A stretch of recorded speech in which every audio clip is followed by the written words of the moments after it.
La sismología es una rama de la geofísica que se encarga del estudio de terremotos y la propagación de las ondas sísmicas que se generan en el interior y la superficie de la Tierra. Podemos también decir que es una ciencia relativamente reciente. Hasta el siglo XVI, los registros de terremotos eran escasos y no había una comprensión del fenómeno. Se relacionaba con castigos divinos o respuestas de la Tierra al mal comportamiento humano. Luego se pasó a explicaciones pseudocientíficas, como que eran originados por liberación de aire desde cavernas presentes en las profundidades del planeta. El primer terremoto del que se tenga referencia ocurrió en China en el año 1177 a.C. Existe un catálogo chino de terremotos que menciona unas docenas más de estos fenómenos en los siglos siguientes. En la historia de Europa, el primer terremoto se menciona en el año 580 a.C. Pero el primero, claramente descrito, data de mediados del siglo XVI. Los terremotos más antiguos conocidos en América ocurrieron en México a fines del siglo XVI y en Perú en 1741, aunque no se tiene una clara descripción de sus efectos. Tomando estos datos como referencia, nos percatamos del gran avance científico y tecnológico de este campo. Hoy en día contamos con instrumentos y aparatos electrónicos que pueden predecir un terremoto. Además, se puede medir la magnitud de estos fenómenos, predecir su origen y cuantificar los daños causados. Hoy, en la clase de Ciencias de la Naturaleza, aprenderás cómo se produce un sismo, qué son ondas sísmicas y qué instrumentos se utilizan para medir sus vibraciones. Así que, busca tu cuaderno y acomódate, porque el contenido de hoy te aseguro que nos compete a todos. Descubre por qué.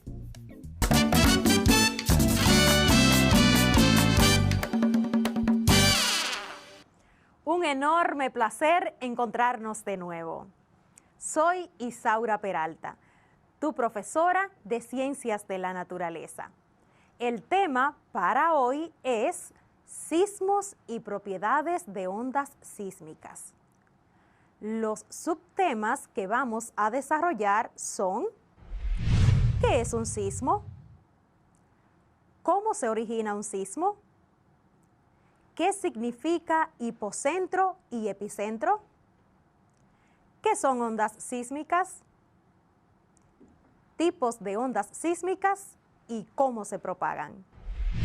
Antes de iniciar, nos tomaremos un minuto para la retroalimentación del tema fallas geológicas activas en nuestra República Dominicana. En ese tema definimos fallas geológicas como una fractura en la corteza terrestre, a lo largo de la cual se mueven los bloques rocosos que son separados por ella. Vimos que las fallas geológicas pueden ser normales, de deslizamiento horizontal e inversas.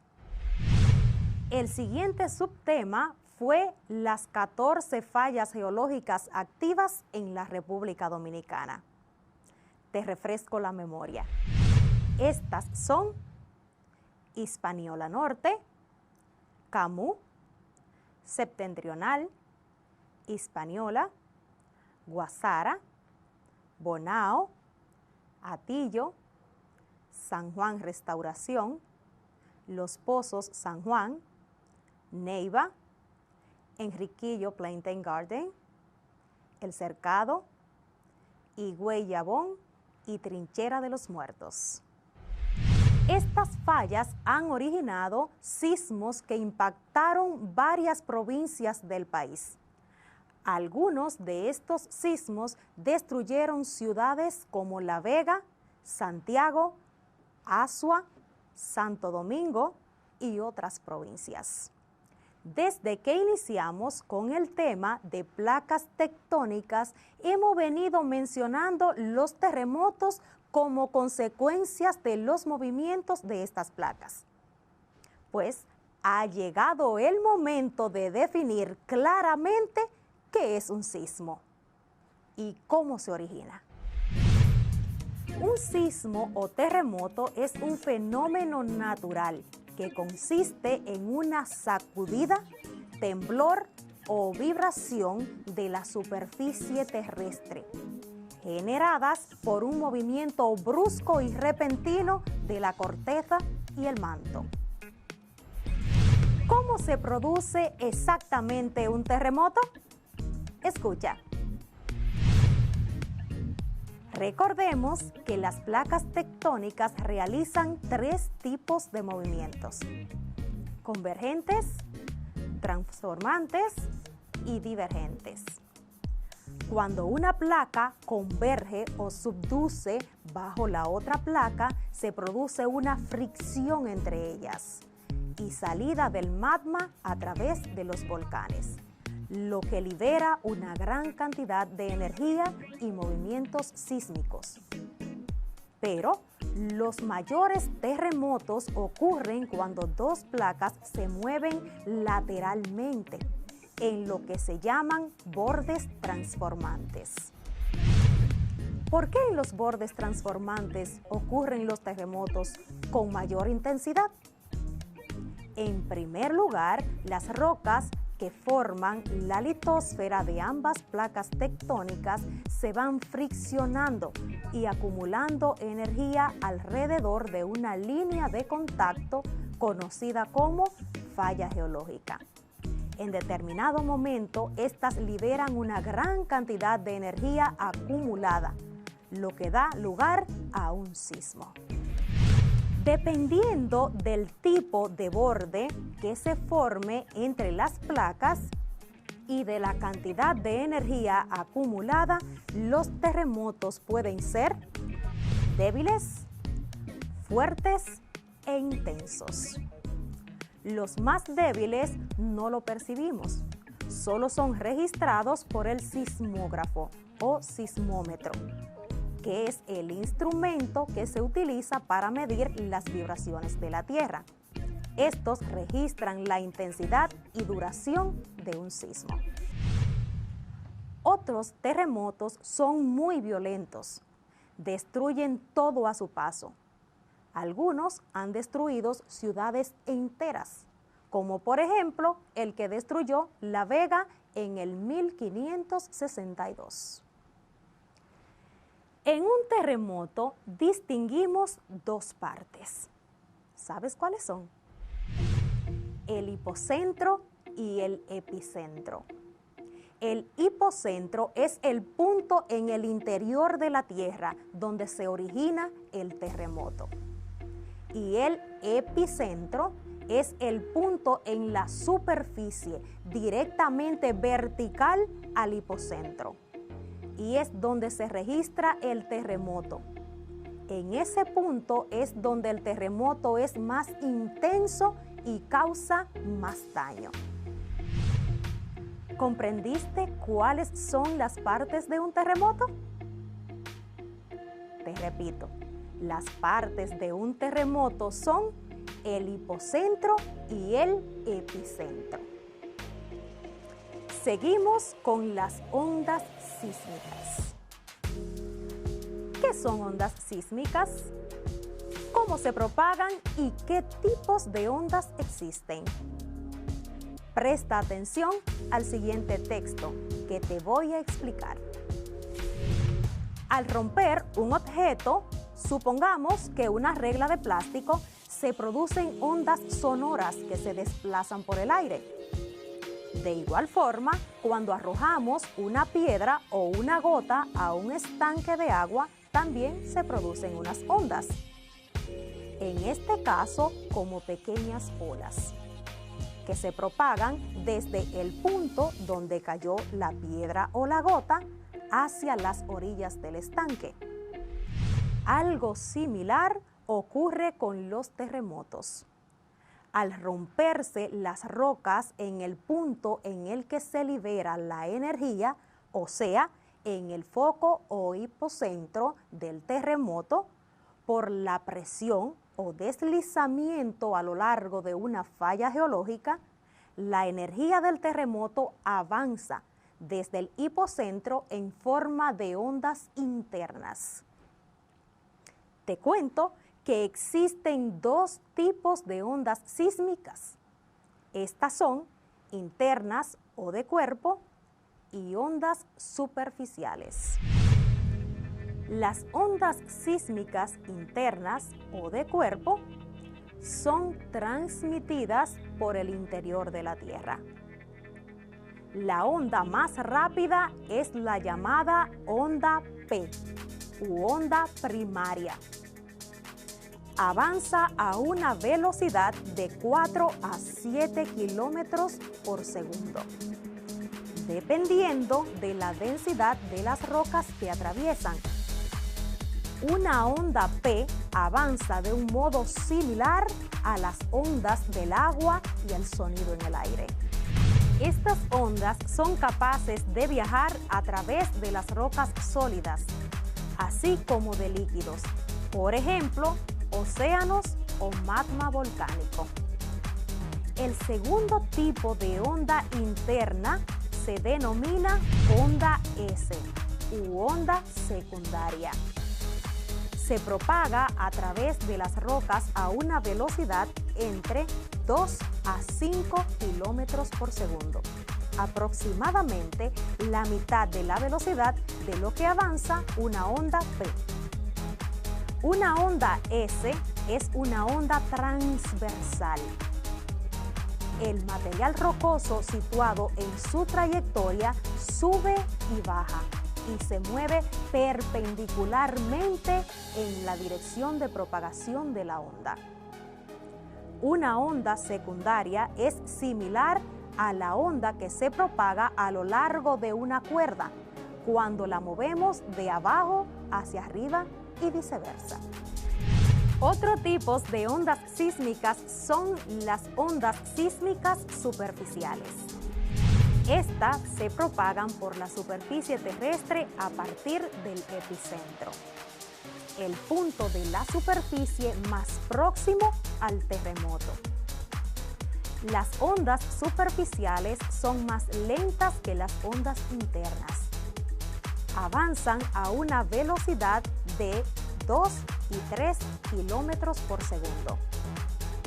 Las ondas superficiales pueden deformar la superficie terrestre, además de causar daños en viviendas o estructuras. Te cuento que existen dos tipos de ondas sísmicas superficiales. Estas son ondas Love y ondas Rayleigh. Las ondas de Love provocan un movimiento de lado a lado, perpendicular a su dirección de propagación. Pueden provocar daños al romper carreteras o tuberías. El segundo tipo de ondas sísmicas superficial se denomina onda de Rayleigh. Mueve la superficie terrestre en círculo, hacia arriba, hacia adelante, hacia abajo y hacia atrás. Puede causar daños como desplazar edificios de sus cimientos y en la mayoría de los terremotos provoca grandes destrucciones. Se deben a las ondas superficiales las grandes destrucciones provocadas por los terremotos. Analicemos lo que acabas de escuchar. ¿Qué entendiste por ondas sísmicas? Te lo explico claramente. Las ondas sísmicas son movimientos u oscilaciones que viajan en el interior de la Tierra, producto de la energía liberada a partir de un foco llamado hipocentro. ¿Cuántos tipos de ondas sísmicas pudiste identificar? Las ondas sísmicas se dividen en ondas internas o de cuerpo y ondas superficiales. Las ondas sísmicas internas o de cuerpo se propagan a partir del hipocentro de un terremoto y las ondas superficiales se propagan a partir del epicentro del terremoto. Las ondas internas o de cuerpo se dividen a su vez en ondas P o primaria y ondas S o secundaria. Las ondas P son las que se propagan con mayor velocidad, de ahí su nombre, primarias.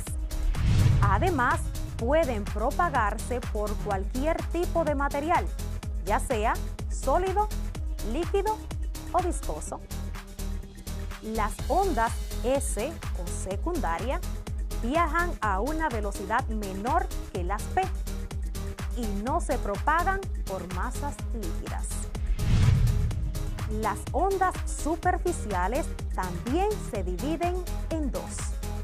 Estas son las ondas Rayleigh y las ondas Bluff. Llevan su nombre en honor a los científicos que demostraron teóricamente su existencia. Las ondas superficiales se originan en el epicentro del terremoto. Se mueven más lento que las ondas internas, pero tienen mayor poder destructivo. Las ondas Rayleigh producen un movimiento similar al de las olas en el océano, hacia arriba, hacia adelante, hacia abajo y hacia atrás. En cambio, las ondas Bluff se mueven hacia los lados como una serpiente. ¿Ya tienes claro cuáles son los tipos de ondas sísmicas y cómo se propagan? Espero que así sea. Tengo un dato más para ti. ¿Sabías que un sismólogo es un científico que estudia los terremotos y cómo ocurren? Estos profesionales trabajan constantemente registrando las características de los terremotos y las zonas de alta sismicidad. Mis amados estudiantes, este es un tema muy importante para nosotros. Recuerda que somos un país que puede ser impactado en cualquier momento por un fenómeno de esta naturaleza, por lo que debes continuar aprendiendo sobre este fenómeno geológico. En la siguiente clase veremos la escala de medida de un terremoto y algunas medidas preventivas que debemos adoptar ante un sismo. ¿Te parece si retroalimentamos lo aprendido en el día de hoy? Para esto, te diré a modo de ejemplo algunas acciones que se pueden hacer para simular ondas sísmicas. Tú puedes identificar el tipo de onda al que corresponde la acción. Por ejemplo, al verter una gota de agua en un recipiente con agua, la onda que se propaga es... Repito, al verter una gota de agua en un recipiente con agua, la onda que se propaga es... Perfecto, si has respondido, onda interna primaria. Otro ejemplo. Al mover una cuerda de abajo hacia arriba y de arriba hacia abajo, ¿qué tipo de ondas sísmicas estoy simulando? Repito, Al mover una cuerda de abajo hacia arriba y de arriba hacia abajo, ¿qué tipos de ondas sísmicas estoy simulando? Muy bien, yo sé que respondiste ondas internas secundarias. Te daré otro ejemplo. Al mover tus manos como se mueve una serpiente, ¿qué ondas sísmicas simulo? Al mover tus manos como se mueve una serpiente, ¿qué ondas sísmicas simulo? Perfecto, ondas superficiales LOFT. Un último ejemplo. Si mueves tus manos como las olas del mar, dime, ¿qué movimiento simulo? Repito, si mueves tus manos como las olas del mar, dime, ¿qué movimiento simulo? Yo sé que tú respondiste ondas superficiales Rayleigh. Y es que estuviste muy atento. ¿Qué te pareció esta actividad? Espero hayas podido identificar cada tipo de ondas sísmicas. Para que no olvides los tipos de ondas sísmicas, te dejo una actividad. Dibuja cada uno de los movimientos de desplazamiento de estas ondas. Recuerda que hoy también definimos qué es un terremoto. ¿Te acuerdas de esa definición? Decíamos que un terremoto consiste en una sacudida, temblor o vibración de la superficie terrestre, generada por un movimiento brusco y repentino de la corteza y el manto. Te dejaré pendiente un punto tratado hoy para que lo revises de nuevo y conteste. ¿Cómo se origina un terremoto y cuál es el hipocentro y el epicentro? Es muy fácil. Si no lo recuerdas, vuelve a escuchar ese punto de la clase o coméntalo con tus compañeros. Espero que hoy te hayas interesado en el contenido. Te aseguro que comprenderás mejor qué pasa cuando escuchas de un terremoto en los medios de comunicación o lo sientes tú mismo en tu comunidad. Recuerda, debes trabajar tu proyecto de la semana. Cuídate siempre. Protege los que amas. Te espero en la siguiente clase de Ciencias de la Naturaleza. Te acompañó Isaura Peralta. Hasta pronto.